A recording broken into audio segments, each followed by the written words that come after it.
Township ವಿಚಾರವಾಗಿ sir ಇವತ್ತು ಸರ್ಕಾರ ಅಧಿಸೂಚನೆ ಹೊರಡಿಸಿದೆ ಸರ್. ನೋಡಿದೆ, ಫೈನಲ್ ನೋಟಿಫಿಕೇಶನ್ ಮಾಡಿದ್ದಾರೆ. ಇವತ್ತಿನವರೆಗೆ ಆ ಒಂದು ರೈತರ ನೋವು ಕಳೆದ ಸುಮಾರು 450-470 ದಿನಗಳಿಂದ ನಿರಂತರವಾಗಿ ಅಲ್ಲಿಯ ರೈತರು ಏನು ಪ್ರತಿಭಟನೆ ಮಾಡ್ತಾ ಇದ್ದಾರೆ. ಅಲ್ಲಿ ಅತ್ಯಂತ ಯಶಸ್ವಿಯಾಗಿ ಕೃಷಿ ಕೆಲಸಗಳು ನಡೀತಾ ಇದೆ. ತೆಂಗಿನ ತೋಟ, ಅಡಿಕೆ ತೋಟಗಳು, ರೇಷ್ಮೆ ಬೆಳೆ ಬೆಳೀತಕ್ಕಂಥದ್ದು, ಎಲ್ಲ ರೀತಿಯ ಒಂದು ಹೈನುಗಾರಿಕೆಯಲ್ಲಿ ಈಗ ತಿಂಗಳಿಗೆ 6 ಲಕ್ಷ ಲೀಟ್ರೇನೋ ಹಾಲನ್ನು ಹಾಕ್ತಾಯಿದ್ದೀವಿ ಅಂತಾರೆ. ಅಂಥ ಸ್ಥಳದಲ್ಲಿ ಇವತ್ತು ಅವ್ರನ್ನೆಲ್ಲ ಒಕ್ಕಲೆಬ್ಬಿಸ್ತಕ್ಕಂಥ ಕೆಲಸ ಮಾಡ್ತಾ ಇರತಕ್ಕಂಥ ಪ್ರತಿಭಟನೆ ಏನಿದೆ, ಸರ್ಕಾರ ಹಲವಾರು ರೀತಿಯಲ್ಲಿ ಅಲ್ಲಿ ಪ್ರತಿಭಟನೆ ಮಾಡ್ತಾ ಇರತಕ್ಕಂಥವರು ಮತ್ತು ಬೆಂಬಲ ಕೊಡಲಿಕ್ಕೆ ಹೋದವರಿಗೆ ಪೊಲೀಸ್ ಇಲಾಖೆ ವತಿಯಿಂದ FIRಗಳನ್ನು ಹಾಕಿ ತೊಂದರೆ ಕೊಡ್ತಾ ಇರ್ತಕ್ಕಂಥದ್ದು. ನಾನು ಈಗಿನ ಗೃಹ ಸಚಿವರು ಹೊಸದಾಗಿ ಬಂದಿದ್ದಾರೆ, ಈಗ ಅವರ ಹೇಳಿಕೆನೂ ನಾನು ಗಮನಿಸಿದ್ದೇನೆ ದೆಹಲಿಯಲ್ಲಿದ್ದಾಗಲೇ.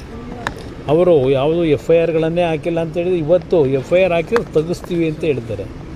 ಈ ರಾಜ್ಯದಲ್ಲಿ ಯಾವೊಂದು ಪ್ರಜಾಪ್ರಭುತ್ವದ ವ್ಯವಸ್ಥೆಯಲ್ಲಿ ವಿರೋಧವನ್ನು ವ್ಯಕ್ತಪಡಿಸ್ತಕ್ಕಂಥದ್ದಕ್ಕೆ ಶಾಂತಿಯುತವಾಗಿ ಪ್ರತಿಭಟನೆ ಮಾಡ್ತಕ್ಕಂಥವ್ರ ಮೇಲೆ ದಬ್ಬಾಳಿಕೆ ಮಾಡಿ ಪೊಲೀಸ್ ಇಲಾಖೆಯ ದೌರ್ಜನ್ಯ ಇವತ್ತೇನು ನಡೀತಾ ಇದೆ.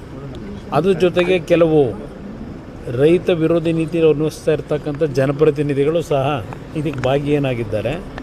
ಬಹುಶಃ ಯಾವುದೇ ಅಧಿಸೂಚನೆಯನ್ನು ಹೊರಡಿಸಿದ್ರು ಅಲ್ಲಿ ರೈತರು ಅದಕ್ಕೆ ಒಪ್ಪಿಗೆ ಕೊಟ್ಟಿಲ್ಲ. ರೈತರಿಂದ ಯಾವುದೇ ರೀತಿಯ ಒಂದು ಮೀಟಿಂಗ್ಗಳು ಮಾಡದೆ ಸುಮಾರು 3,500 ರೈತರು ಕುಟುಂಬಗಳೇನಿದ್ದಾವೆ ಎಲ್ಲರಲ್ಲಿ 80% ವಿರೋಧ ಇದೆ. ಅಂಥ ಪರಿಸ್ಥಿತಿನಲ್ಲಿ ಇವತ್ತು ಸರ್ಕಾರ ಒಂದು ರೀತಿ ದಬ್ಬಾಳಿಕೆ ಮುಖಾಂತರ ನಾವು ಮಾಡಿದ್ದೇ ತೀರ್ಮಾನ ಅಂತಕ್ಕಂಥ ರೀತಿಯಲ್ಲಿ ಹೊರಟಿದ್ದಾರೆ. ಇವತ್ತು ಹಲವಾರು ಪ್ರದೇಶದಲ್ಲಿ ಡ್ರೈ ಲ್ಯಾಂಡ್ ಇರ್ತಕ್ಕಂಥ ಏರಿಯಾಗಳಿದೆ. ಅದನ್ನು ಇವತ್ತು ಐಡೆಂಟಿಫೈ ಮಾಡಿ ಏನು ಬೇಕಾದರೂ ಅಭಿವೃದ್ಧಿಗೆ ಇವತ್ತಿನ ಸಮಸ್ಯೆಗಳ ಪರಿಹಾರಕ್ಕೆ ಜಾಗವನ್ನು ಹುಡುಕಲಿ. ಇಲ್ಲಿ ಯಾರು ರೈತರು ನಿಜವಾಗಿ ಇವತ್ತು ನಿಜವಾದ ಕೃಷಿಯನ್ನು ಮಾಡ್ತಾ ಇದ್ದಾರೆ, ಇವತ್ತು ಅಂಥ ರೈತರನ್ನ ಒಕ್ಕಲೆಬ್ಸೋದ್ರಿಂದ ಇವತ್ತು ರಾಜ್ಯದಲ್ಲಿ, ರಾಷ್ಟ್ರದಲ್ಲಿ ರೈತರಿಗೆ ಇವತ್ತು ಬೆಂಬಲ ಕೊಡಬೇಕು ಅಂತಕ್ಕಂಥದ್ದು ಒಂದು ಕಡೆ ಹೇಳ್ತೀವಿ. ಇವತ್ತು ಆಹಾರ ಉತ್ಪಾದನೆ ಇರ್ಬೋದು ಮತ್ತು ಬೇರೆ ಬೇರೆ ದೇಶಗಳಿಗೆ ರಫ್ತು ಮಾಡ್ತಕ್ಕಂಥ ರೀತಿಯ ಒಂದು ತೋಟಗಾರಿಕೆ ಒಂದು ಕೃಷಿ ಕೆಲಸವನ್ನು ನಿರ್ವಹಣೆ ಏನು ಮಾಡ್ತಾ ಇದ್ದಾರೆ, ಆ ಭಾಗದಲ್ಲಿ ಜನ ಇವತ್ತು ಈ ಕೃಷಿಯಿಂದ ಉತ್ತಮವಂತ ಬದುಕನ್ನು ಇವತ್ತು ಅವ್ರು ಕಾಣ್ತಾ ಇದ್ದಾರೆ. ಅಂಥ ಭಾಗದಲ್ಲಿ ಇವತ್ತು ನಾನು ಮಾಡಲೇಬೇಕು ಅಂತ ಹೇಳಿ ಏನು ಹೊರಟಿದ್ದಾರೆ. ಅವತ್ತು ನಾನೇನು 2006ನೇ ಇಸ್ವಿನಲ್ಲಿ 5 ಟೌನ್ಶಿಪ್ಗಳನ್ನು ಮಾಡಬೇಕು ಅಂತಕ್ಕಂಥದ್ದು ನಿರ್ಧಾರ ಮಾಡಿದ್ದು ನಾನೇ. ಯಾತಕ್ಕೆ ಮಾಡಿದೆ? ಬೆಂಗಳೂರು ನಗರದಲ್ಲಿ ಯಾವೊಂದು ಜನಸಂದಣಿ ಒತ್ತಡ, ಬೆಂಗಳೂರು ಒಂದು ಸ್ಯಾಚುರೇಟೆಡ್ ಪಾಯಿಂಟ್ಗೆ ನಾವು ಡೆವಲಪ್ಮೆಂಟಲ್ಲಿ ನಾವು ರೀಚ್ ಆಗಿದ್ದೇವೆ. ಅದರಿಂದ ಬೆಂಗಳೂರಿನ 30 ಕಿಲೋಮೀಟ್ರ್ ವ್ಯಾಪ್ತಿಯ ಹೊರಗೆ 5 ಟೌನ್ಶಿಪ್ಗಳನ್ನು ಮಾಡಬೇಕು ಅಂತಕ್ಕಂಥದ್ದು ಮಾಡಲಿಕ್ಕೆ ಹೊರಟಾಗ ಇದೇ ಕಾಂಗ್ರೆಸ್ಸು ವಿರೋಧ ಮಾಡಿದ್ರು. ಸತ್ಯಶೋಧನಾ ಸಮಿತಿ ಅಂತ ಮಾಡಿ ಅವತ್ತು ವಿರೋಧ ವ್ಯಕ್ತಪಡಿಸಿದಂಥದ್ದೇನಿದೆ ಅದರ ಹಿನ್ನೆಲೆ ಮತ್ತು ಅಲ್ಲಿಯ ಜನತೆಯ ಭಾವನೆಗಳು ಸ್ಪಂದಿಸಿ ಆ ಒಂದು ಯೋಜನೆ ಮಾಡ್ತಕ್ಕಂಥದ್ದನ್ನು ಸ್ಥಗಿತಗೊಳಿಸಿದ್ವು. ಈಗಿನ ಸರ್ಕಾರದಲ್ಲಿ ಏನು ಬೆಂಗಳೂರು ದಕ್ಷಿಣ ಅಂತಕ್ಕಂಥ ಒಂದು ವ್ಯಾಪ್ತಿಯನ್ನು ಇವತ್ತೇನು ವಿಸ್ತರಣೆ ಮಾಡಿ ಈ ರೀತಿಯ ಜನವಿರೋಧಿ ನೀತಿಯನ್ನು ಮಾಡಲಿಕ್ಕೆ ಹೊರಟಿದ್ದಾರೆ. ಬಹುಶಃ ಅಲ್ಲಿಯ ರೈತರು ಅವ್ರಿಗಿರ್ತಕ್ಕಂಥದ್ದು ಈಗ ಕಾನೂನು ಹೋರಾಟ ಮಾಡಬೇಕು. ಪಾಪ ಪ್ರಿಯಾಂಕಾ ಖರ್ಗೆ ಅವ್ರು ಹೇಳಿದ್ದಾರೆ ಕಾನೂನಲ್ಲಿ ಹೋರಾಟ ಮಾಡಲಿ ಅಂತ ಹೇಳಿ. ನಿಮಗೆ ರೈತರ ಬಗ್ಗೆ ಎಷ್ಟು ಗೌರವ ಇಟ್ಕೊಂಡಿದ್ದೀರಿ ಅಂತಕ್ಕಂಥದ್ದು ಇಲ್ಲೇ ಗೊತ್ತಾಗ್ತದೆ. ಇವತ್ತು ಅಲ್ಲಿ ನೋಡಿದ್ರೆ ದೊಡ್ಡಬಳ್ಳಾಪುರ ಭಾಗದಲ್ಲಿ ಅಲ್ಲೂ ರೈತರ ಮೇಲೆ ದಬ್ಬಾಳಿಕೆ ನಡೀತಾ ಇದೆ. ಅಲ್ಲಿ ಇವಾಗ ಅದರ ಜೊತೆಗೆ ಅಶೋಕ್ ಅವರು ಮೊನ್ನೆ ಹೇಳಿರ್ತಕ್ಕಂಥದ್ದು ಗಮನಿಸಿದೆ. ಇಲ್ಲಿ 10,000 ಕೋಟಿ ವ್ಯವಹಾರ ನಡೀತದೋ ಇನ್ನೊಂದು ಬೆಳೀತದೋ ಅದೆಲ್ಲ ಬೇರೆ ಇರಲಿ. ಅಲ್ಲಿ ಇರ್ತಕ್ಕಂಥದ್ದು ಏನು ಸರ್ಕಾರದಲ್ಲೇ ತೀರ್ಮಾನ ಆಗಿರ್ತಕ್ಕಂಥದ್ದು 5% ಎಬೋವ್ ಬಂದರೆ ಯಾವುದೇ ಟೆಂಡರ್ಗಳನ್ನು ಅಕ್ಸೆಪ್ಟ್ ಮಾಡಬಾರ್ದು. ಇಲ್ಲಿ ಯಾವೊಂದು ಘನತ್ಯಾಜ್ಯ ವಿಲೇವಾರಿಗೆ ಏನು ನಡೀತಾ ಇದೆಯಲ್ಲ 30 ವರ್ಷಕ್ಕೋ 38 ವರ್ಷಕ್ಕೋ ಇದೆ. ನಾನು ಇನ್ನೂ ಅದರ ಬಗ್ಗೆ ಚರ್ಚೆ ಮಾಡಲಿಕ್ಕೆ ಹೋಗಿಲ್ಲ. 30 ವರ್ಷಕ್ಕೆ 38,000 ಕೋಟಿ ಇವತ್ತು ವೆಚ್ಚದಲ್ಲಿ ಒಂದು ಕಂಪ್ನಿ ಕೊಡಲಿಕ್ಕೆ ಹೊರಟಿದ್ದಾರೆ, ರಾಮ್ಕಿ ಕಂಪ್ನಿಗೆ. ಆ 38 ವರ್ಷದ ಜೊತೆಗೆ ಮತ್ತಿನ್ನೂ 35 ವರ್ಷ ಆಮೇಲೆ ಮತ್ತೆ ಮುಂದುವರಿಸ್ಬೋದು ಅಂತ ಹೇಳಿ. ಮುಂದಿನ ದಿನಗಳಿಗೆ ಏನಾಯ್ತದೆ, ಯಾವ್ಯಾವ ಟೆಕ್ನಾಲಜಿ ಬಂದಿರ್ತದೆ, ಇದೆಲ್ಲ ನಮಗೇನು ಗೊತ್ತಿದೆ. ಹಲವಾರು ರೀತಿಯ ಟೆಕ್ನಾಲಜಿಗಳು ಇವತ್ತು ಬರ್ತಾ ಇದೆ. ಇವತ್ತು 38 ವರ್ಷಕ್ಕೆ ಕೊಡ್ತಕ್ಕಂಥ ಅವಶ್ಯಕತೆ ಏನಿದೆ? ಕೊಡ್ತಾ ಇರತಕ್ಕಂಥದ್ದು ಯಾವ ಆಧಾರದ ಮೇಲೆ ಕೊಡ್ತಾರೆ? ಫೈನಾನ್ಸ್ ಇಲಾಖೆಯಿಂದ ವಿರೋಧ ಇದೆ. ಆರ್ಥಿಕ ಇಲಾಖೆ ಅಧಿಕಾರಿಗಳು ವಿರೋಧ ವ್ಯಕ್ತಪಡಿಸಿದ್ದಾರೆ. ಅದು 19%, 18% ಎಬವ್ಗೆ. ಇವತ್ತು ಅದೇನೋ 21 ಪ್ಯಾಕೇಜೋ 22 ಪ್ಯಾಕೇಜೋ ಅದೆಲ್ಲ ಇದೆ. ಆಮೇಲೆ ಒಂದು ಸಲ ಮಾತಾಡೋಣ ಕೂತ್ಕೊಂಡು ನಿಧಾನಕ್ಕೆ. ಅದರಲ್ಲಿ ಒಂದು ಪ್ಯಾಕೇಜ್ ಬಿಟ್ಟರೆ ಇನ್ನು ಉಳಿದಿದ್ದೆಲ್ಲ 17-18% ಎಬವ್ ಇದೆ. ಅದರ ವಿರುದ್ಧ ನಾವು ತಕರಾರೆಲ್ಲ ತೆಗೆದಿರೋದು ವಿರೋಧ ಪಕ್ಷಗಳು.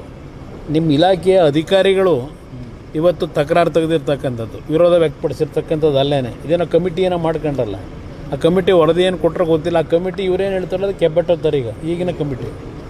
ಏಕೆಂದರೆ ಎಲ್ಲರಿಗೂ ಬುಲ್ಡೋಸ್ ಮಾಡ್ತಕ್ಕಂಥ ವ್ಯಕ್ತಿ. ಅದರಿಂದ ಇದು ದೊಡ್ಡ ಒಂದು ಅನಾಹುತ ಬೆಂಗಳೂರು ನಗರದ ನಾಗರಿಕರ ಮೇಲೆ ಹೊರೆ ಆಗ್ತಕ್ಕಂಥದ್ದು ಇದೆ. ಅದರಲ್ಲಿ ಯಾವ ಸಂಶಯ ಇಲ್ಲ.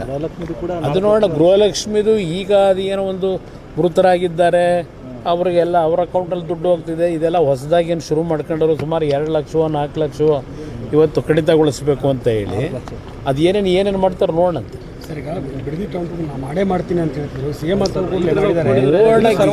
ಯಾವ ರೈತರು ಬರೋಕೆ ಹೇಳಿ ಜೊತೆಲಿ ಹೋಗೋಣ. ಅಲ್ಲ, ಒಂದು ನಿಮಿಷ ಮುಖ್ಯಮಂತ್ರಿಗಳಿಗೆ ಆಹ್ವಾನ ಕೊಡೋಣಂತೆ, ಹೋಗೋಣಂತಲ್ಲಿ ಜನಗಳ ಹಳ್ಳಿಗಳಿಗೆ ಹೋಗೋಣ. 8 ಹಳ್ಳಿ ಇವ್ರು ಮಾಡಿದಾರಲ್ಲ, ಹೋಗೋಣಂತೆ ಹಳ್ಳಿಗಳಿಗೆ. ಹಳ್ಳಿಲಿ ಜನ ಎಷ್ಟು ಜನ ಅದಕ್ಕೆ ಒಪ್ಪಿಗೆ ಕೊಟ್ಟಿದ್ದಾರೆ? ಎದುರುಗಡೆ ಚರ್ಚೆ ಆಗಲಿ, ಪ್ರತ್ಯಕ್ಷವಾಗಿ ಚರ್ಚೆ ಮಾಡೋಕ್ಕೆ ತಯಾರಾಗಿದ್ದಾರೆ, ಜನವೇ ತಯಾರಾಗಿದ್ದಾರೆ. ನಾನು ಹೋಗ್ಬೇಕಾಗಿಲ್ಲ, ನೀವು ಹಳ್ಳಿಗೆ ಹೋಗಿ ಬಂದ್ರಪ್ಪ, ಗೊತ್ತಾಗುತ್ತೆ. ಇವತ್ತು ಯಾವ ಶಾಸಕರ ಹೆಸರು ಹೇಳ್ತೀರಿ, ಅಲ್ಲಿ ಜನ ಓಡಿಸಾಡಿದ್ದು ಗೊತ್ತಿಲ್ವಾ? ಅಲ್ಲಿ ಹೋದಾಗ ಅಲ್ಲಿಂದ ಅವ್ರಿಗೆ ಓಡಿಸ್ಕೊಂಡು ಹೋದಂಥದ್ದು ಪ್ರಕರಣ ನಡೀತಲ್ಲ, ಶಾಸಕರನ್ನ ಕದ್ದು ಹೋದ್ರಲ್ಲ, ಅವರೇ ಎಲ್ಲ ನಡೆದಿರತಕ್ಕಂಥ ಒಂದು ಘಟನೆಗಳಲ್ಲಿ. ಅದರಿಂದ ಇಲ್ಲಿ ಪ್ರಶ್ನೆ, ಸರ್ಕಾರ ನಿಜಕ್ಕೂ ಆ ಕಾರ್ಯಕ್ರಮಕ್ಕೆ ಅನುಷ್ಠಾನಕ್ಕೆ ತರಬೇಕು ಅಂತ. ಈಗ ಚನ್ನರಾಯಪಟ್ಟಣ ಇಲ್ಲಿ ನಮ್ಮ ದೇವನಹಳ್ಳಿ ಹೋಬಳಿನಲ್ಲಿ ಒಂದು 2-3 ವರ್ಷ ನಡೆಸಿದ್ರು. ಈಗ ಅದನ್ನು ಕ್ಯಾನ್ಸಲ್ ಮಾಡ್ಕೊಂಡ್ರು. ಈಗ ಅದರಿಂದ ಯಾವುದೇ ಒಂದು ಯೋಜನೆ ನೀವು ತರೋದಾದರೆ ರೈತರುಗಳನ್ನು ಕನ್ವಿನ್ಸ್ ಮಾಡಬೇಕು. ನೀವು ರೈತರ ಮೇಲೆ ದಬ್ಬಾಳಿಕೆ ಮಾಡಿ ಅದನ್ನು ನಾವು ಮಾಡ್ತೀವಿ ಅಂತಕ್ಕಂಥದ್ದು ಇದೆಯಲ್ಲ, ಅದು ಎಲ್ಲ ಒಂದು ಕಡೆ ನೆಗೆಟಿವ್ ಹೊಡಿತದೆ ಅಂತಕ್ಕಂಥದ್ದು ಕಾಯ್ದು ನೋಡಿ.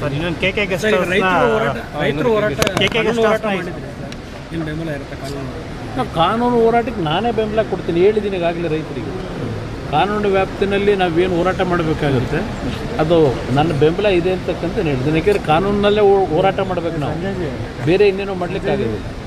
ಸರ್, ಪಾರಂಪರಿಕ ಕಟ್ಟಡ ಕುಮಾರಕೃಪ ಗೆಸ್ಟ್ ಹೌಸು, ಈಗ ಅದನ್ನು ಮನೆ ಮಾಡ್ಕೊಳ್ಳೋದಕ್ಕೆ ಮುಖ್ಯಮಂತ್ರಿ ಈಗ ಅದನ್ನು ಮನೆ ಮಾಡ್ಕೊಳ್ಳೋದಿರಲಿ.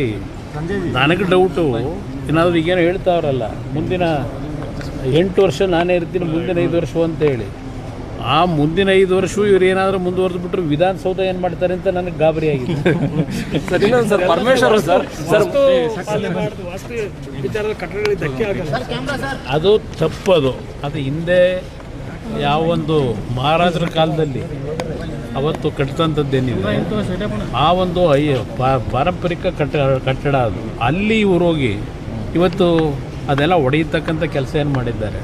ಪಕ್ಕದಲ್ಲಿ ಹೊಸ ಗೆಸ್ಟ್ ಹೌಸ್ ಇವರೇ ಕಟ್ಟಿದ್ವಲ್ಲ, ಸರ್ಕಾರದಲ್ಲೇ ಕಟ್ಟಿದ್ರಲ್ಲ. ಆ ಗೆಸ್ಟ್ ಹೌಸ್ನಲ್ಲಿ ಏನೇನು ನಡೀತಾ ಇತ್ತು ಹಿಂದೆ, ಒಂದು ಟಿ ವಿಗಳಲ್ಲೇ ನಾನು ಗಮನಿಸಿದೆ. ಆ ಗೆಸ್ಟ್ ಹೌಸ್ ಕಟ್ಟಿ 100 ಕೋಟಿ ಖರ್ಚು ಮಾಡಿ ಅಲ್ಲಿ ನಡೀತಾ ಇದ್ದಂಥ ದಾಂಧೆ ಏನು ನಡೀತಿತ್ತಲ್ಲ, ಹಲವಾರು ರೀತಿ ಒಂದು ಕೆಟ್ಟ ಒಂದು ದಂಧೆಗಳು, ಅದು ಎಲ್ಲ ಹೊರಗಡೆ ನೀವೇ ಪ್ರಚಾರ ಮಾಡಿದ್ರಿ ಹಿಂದಿನ ಸರ್ಕಾರದಲ್ಲಿ. ಅದರಿಂದ ಇವತ್ತು ಅಂಥ ಒಂದು ಕಟ್ಟಡಗಳಲ್ಲಿ ಬೇಕಾದಷ್ಟಿದ್ದಾವೆ. ಇಲ್ಲೇ ಇದನ್ನೇ ಒಂದು ಪಾರಂಪರಿಕ ಕಟ್ಟಡವನ್ನು ಒಡೆಯತಕ್ಕಂಥ ಕೆಲಸದ ಅವಶ್ಯಕತೆ ಇರಲಿ. ಈಗ ನೀತಿ ಆಯೋಗ ಸಭೆಯಲ್ಲಿ ಮುಖ್ಯಮಂತ್ರಿಗಳು ಭಾಗವಹಿಸಿದ್ದಾರೆ ಸರ್. ಹಿಂದಿನ ಮುಖ್ಯಮಂತ್ರಿಗಳು ಗೈರಾಗ್ತಾ ಇದ್ದಾರೆ. ಈಗಿನ ಮುಖ್ಯಮಂತ್ರಿಗಳು ಏನು ಸಲಹೆ ಕೊಡ್ತೀವಿ ಸರ್ ರಾಜ್ಯ ಸರ್ಕಾರ ಮತ್ತು ಕೇಂದ್ರ ಸರ್ಕಾರದ ಜೊತೆ? ಅವರ ರಾಜ್ಯದ ನೀತಿ ಆಯೋಗದಲ್ಲಿ ನಡೆಯತಕ್ಕಂಥದ್ದು ಎಲ್ಲ ರಾಜ್ಯಗಳಲ್ಲಿ ಯಾವೊಂದು GDP ಗ್ರೋತ್ ಇರ್ಬೋದು, ಅವರು ಯಾವುದಕ್ಕೆ ಪ್ರಾಮುಖ್ಯತೆ ಕೊಟ್ಟು ಕೆಲಸಗಳು ನಡೀತಾ ಇದೆ ಅದರ ಮಾಹಿತಿಗಳನ್ನು ನೀಡುತ್ತಾರೆ ನೀತಿ ಆಯೋಗದ ಸಭೆಯಲ್ಲಿ. ಅದರಿಂದ ಇಲ್ಲಿ ನಮ್ಮ ಈಗಿನ ಮುಖ್ಯಮಂತ್ರಿಗಳು ಬಂದು ಭಾಗವಹಿಸಿದ್ದಾರೆ. ಬಹುಶಃ ಮೊದಲನೇ ಬಾರಿ ರಾಷ್ಟ್ರದ ಎಲ್ಲ ರಾಜ್ಯದ ಮುಖ್ಯಮಂತ್ರಿಗಳು ಭಾಗವಹಿಸಿರ್ತಕ್ಕಂಥದ್ದು ಇದೇ ಮೊದಲನೇ ಬಾರಿ. ಅಲ್ಲಿ ಅವರು ನಮ್ಮ ರಾಜ್ಯದ ಗೃಹಲಕ್ಷ್ಮಿ ಯೋಜನೆ, ಅದು ಗೃಹಲಕ್ಷ್ಮಿ ಮೇಲೆ 5 ಯೋಜನೆಗಳಿಂದ ಜನ ಸಂಪದ್ಭರಿತವಾಗಿ ಬದುಕ್ತಾ ಇದ್ದಾರೆ, ತುಂಬ ಚೆನ್ನಾಗಿ ಮಾಡಿದ್ದೇವೆ ಅದನ್ನು ಕೆಲವರು ಹೇಳಿದ್ದಾರೆ. ಅಷ್ಟೇ, ಬೇರೆ ಇನ್ನೇನು ಅದು ಹೊರಪಡಿಸಿ ಏನಿಲ್ಲ. ಪರಮೇಶ್ವರ್ 3 ಬಾರಿ ನನಗೆ ಮುಖ್ಯಮಂತ್ರಿ ಸ್ಥಾನ ಕೈ ತಪ್ಪಿತು ಅಂತ, ನೀವಿದ್ದಾಗಲೂ ಕೂಡ ಕೈ ತಪ್ಪು ಅಂತ ಹೇಳಿದ್ದಾರೆ ಸರ್. ನಾ ಕೈ ತಪ್ಪಿದ್ದಕ್ಕೆ ಯಾರು ಕಾರಣ? ಕಾಂಗ್ರೆಸ್ ಪಕ್ಷ ಕಾರಣ. ಕಾಂಗ್ರೆಸ್ನವ್ರ ಜೊತೆ ಚರ್ಚೆ ಮಾಡ್ಕೋಬೇಕು ಅವರು. ಹೇಗೆ ನೀವಿದ್ದಾಗಲೂ ಕೂಡ ಕೈ ತಪ್ಪಿತು ಅಂತ ಸರ್. ನಾನಿದ್ದಾಗ ಏನು ಕೈ ತಪ್ಪಿಲ್ಲ. ನಾನು ಬ್ಯಾಡ್ರಪ್ಪ ನೀವು ಯಾರಾದರೂ ಆಗಿ ಅಂದರು ನನಗೆ ತಲೆ ಕಟ್ಬಿಟ್ಟು ಆಮೇಲೆ ಮನೆಗೆ ಕಳಿಸ್ಬಿಟ್ಟು ಪಕ್ಷ ಮುಗ್ಸಕ್ಕೆ ಹೊರಟು.